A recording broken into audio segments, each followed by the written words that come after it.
Kisah Nabi Muhammad SAW. Perang Tabuk bagian 1. Terujinya keimanan umat Islam. Perang Tabuk adalah peperangan terbesar sekaligus perang terakhir yang dipimpin langsung oleh Rasulullah SAW pada bulan Rajab tahun 9 Hijriah. Tabuk sendiri merupakan nama dari satu wilayah yang terletak di perbatasan antara Syam dan Madinah. Sebagaimana yang diriwayatkan oleh Ibnu Sa'ad dan lainnya, bahwa ada sekelompok orang yang biasa melakukan perdagangan hingga ke negeri Syam. Dan ketika itu mereka mengetahui bahwa Heraklius, kaisar tertinggi Romawi, sedang mempersiapkan pasukan untuk memerangi umat Islam sebagai balasan atas dipermalukannya mereka di Perang Mu'tah. Jumlah pasukan yang dikumpulkan oleh Heraklius saat itu sekitar 40.000 orang yang terdiri dari bangsa Romawi dan kabilah Arab sekutu mereka. Ketika pedagang ini kembali ke Madinah, mereka pun melaporkan hal tersebut kepada Rasulullah SAW. Wahai Rasulullah, kami telah biasa melakukan perjalanan dagang hingga ke negeri Syam. Tetapi kali ini ada berita penting yang perlu engkau ketahui, bahwa Romawi dan kabilah-kabilah Arab sekutunya telah mempersiapkan pasukan untuk menyerang Madinah dan umat Islam. Sebaiknya Anda bersiap-siap, wahai Rasul.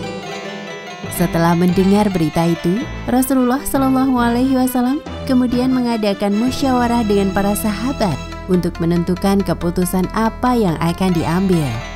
Akhirnya Rasulullah SAW telah memutuskan untuk mendatangi wilayah mereka demi mencegah hancurnya Madinah jika seandainya pasukan Romawi itu datang menyerang. Apalagi Rasul sangat khawatir di Madinah banyak anak-anak dan wanita, sehingga beliau tak ingin banyak korban yang berjatuhan. Dalam persiapan perjalanan ke Tabuk ini, Rasulullah SAW mengajak seluruh lapisan masyarakat sesuai dengan firman Allah dalam Quran Surat At-Taubah ayat 41 yang artinya, berangkatlah kamu baik dalam keadaan merasa ringan ataupun merasa berat, dan berjihadlah dengan harta dan dirimu di jalan Allah, yang demikian itu adalah lebih baik bagimu jika kamu mengetahui. Kaum muslimin pun menyambut baik ajakan tersebut, sehingga mereka berbondong-bondong mengumpulkan harta yang dimilikinya untuk persiapan bekal dan biaya perjalanan ke Tabuk.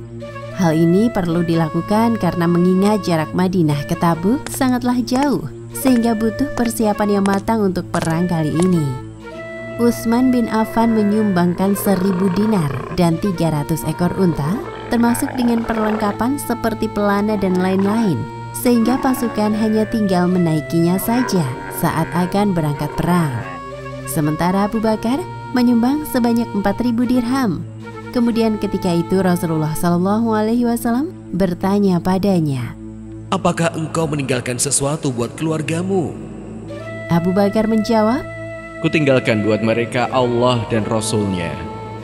Kemudian sahabat-sahabat lainnya seperti Umar bin Khattab yang menyumbangkan setengah hartanya.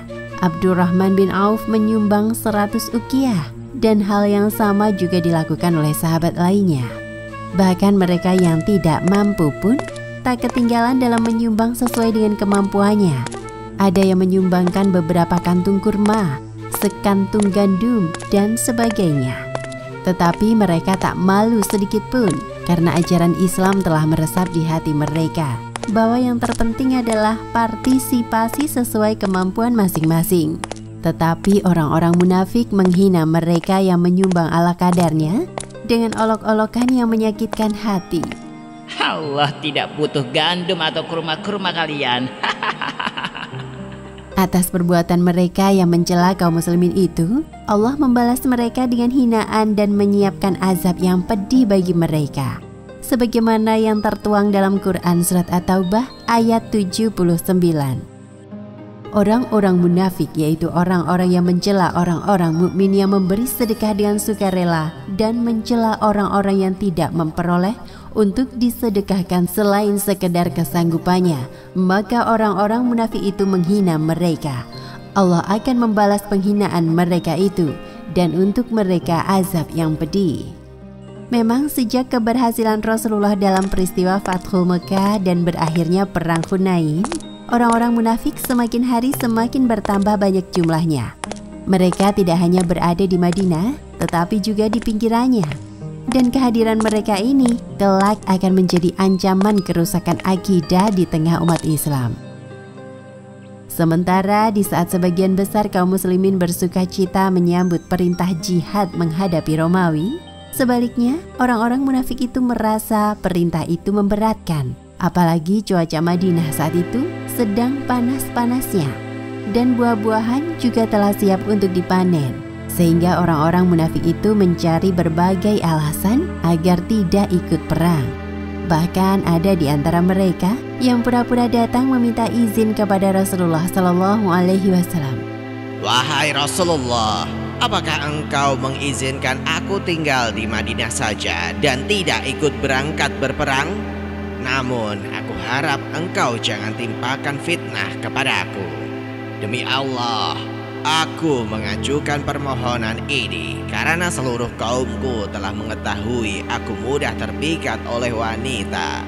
Oleh karena itu, aku khawatir jika seandainya aku melihat perempuan Romawi, diriku akan terjerumus dalam dosa. Rasulullah pun langsung mengizinkan orang tersebut tidak ikut berjihad. Walau sesungguhnya Rasul juga telah mengetahui kebohongan orang itu.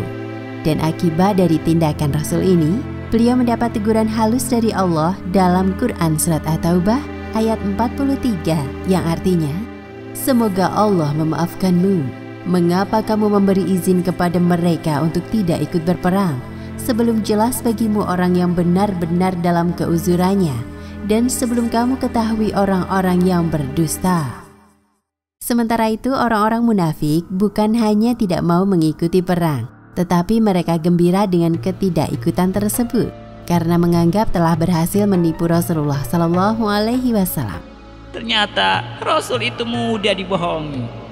Benar, dengan begini kita gak perlu panas-panasan di gurun dan mencelakakan diri kita melawan Romawi.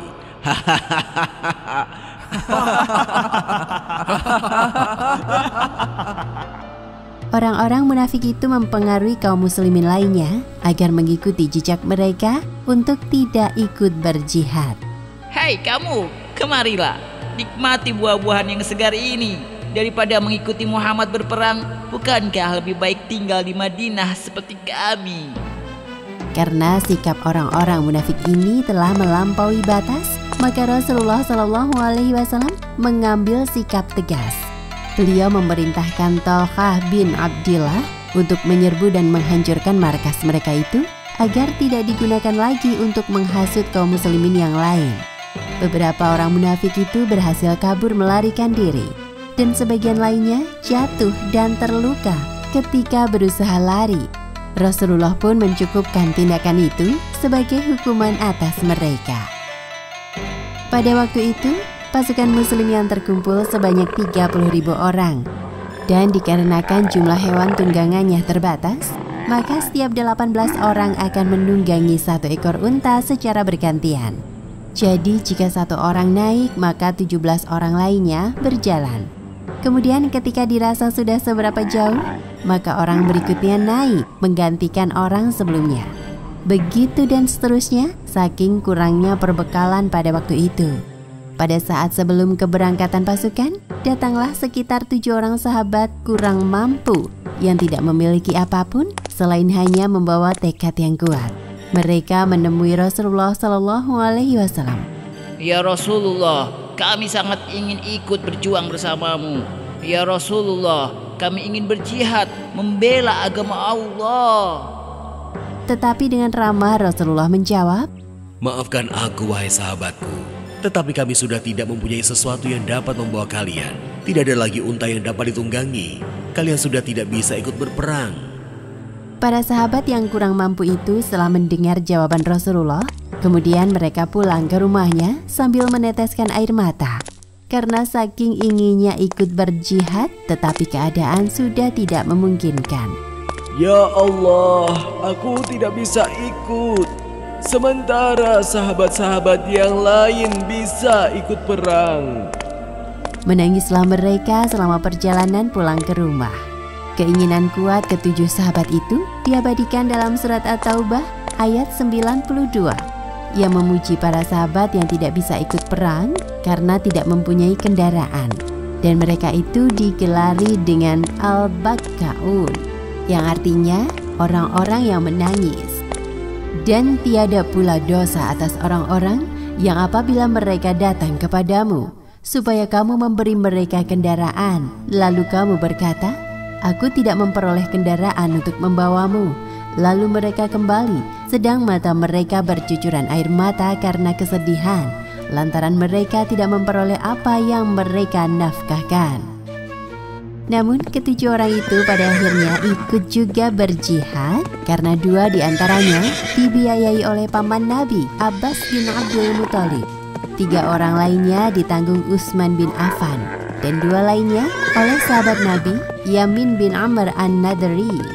Sehingga setelah persiapan pasukan umat Islam dirasa cukup, maka selanjutnya adalah perjalanan jihad menuju Tabuk.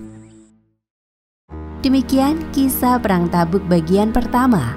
Hikmah yang bisa kita petik diantaranya adalah perang Tabuk ini membuka kedok dan menjelaskan sifat serta bahayanya kaum munafik terhadap Islam yang banyak diceritakan di dalam surat At-Taubah. Seorang muslim tentu tidak akan memilih bersantai-santai, tetapi siap menghadapi kesulitan beserta beratnya kondisi di medan jihad fisabilillah. Sikap ini berbeda dengan orang-orang munafik. Mereka yang memiliki niat dan maksud jahat yang tersembunyi selalu mencari berbagai alasan untuk menghindari sesuatu yang tidak sejalan dengan nafsu mereka. Wallahu a'lam bishawab.